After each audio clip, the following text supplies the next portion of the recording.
मौगी कहलस मर्दा से चली बांसी के मेला। मौगी कहलस मर्दा से चली बांसी के मेला। आ गांठी जोरी के नहाइल जाई घर के छोड़ी झमेला। मर्दा कहलस चल चलती अगर संगतिया केहू उपराइत। आ बांसी नहैले का होला हमरा के बताइत। इतना सुनते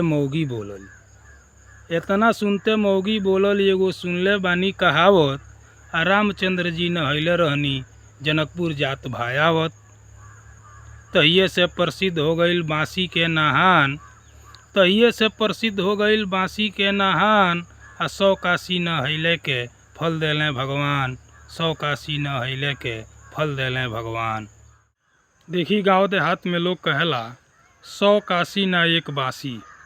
एकर माने ई भइल कि 100 बेर काशी में नहैले से जितना फल मिलेला उतना एक बेर बांसी नहैले में मिलेला। तो अब की बांसी जाई आ डुबकी लगाई आ अपने जीवन के सफल बनाई।